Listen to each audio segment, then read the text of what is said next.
Hey everybody, 404 Yeti here. So today we're going to do another daily BugForge challenge. And this one is the GiftList web app provided to us by ShadowForge. Actually, I just really wanted to shout out to ShadowForge because he made a great bug and it really changed my perspective about security. So let's go take a look. So first thing we need to do is we need to register an account. So we'll just do that really quick. And normally this is a very simple web app. It just allows you to make gift lists, kind of add gifts to your list, stuff like this. So that ain't too difficult. But actually recently they added a new feature, and I thought this was quite cool, is they have a messages feature. So you sit there and say, oh wow, I can get messages, but unfortunately there's really no way to send a message. So it makes you kind of go, well, what's the point of it? So one thing we need to do is we need to log back out. And if you look back at the login screen, actually, there's this really interesting login button here called Administrator, Login Here. So here, what we should do is we should kind of take a look at this and see what's available. So here actually allows us to send code. So maybe we need to create something. So for me, I'll just create something cool like tester, and then we're going to submit. So what it'll do is it will actually send us like a message, and we will are able to actually get the code for that. So obviously I can put in the code instead of send the code. So now the code has been sent. So this is kind of interesting.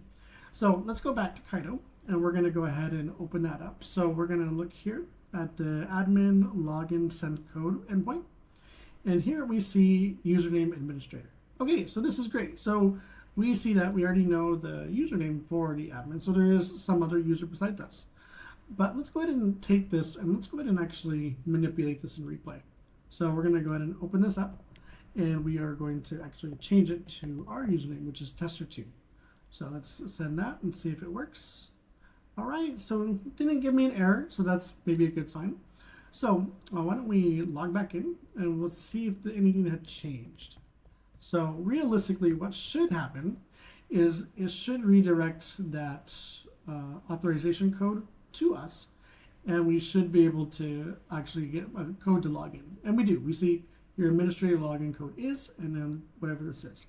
So guys, don't worry about this code actually, because it's actually auto-generated, which is what I really like about BugForge is you're not copying flags, you're not stealing information. So really, really useful because every user has a unique identifier for every situation. So this is really nice. So let's go ahead and log back out.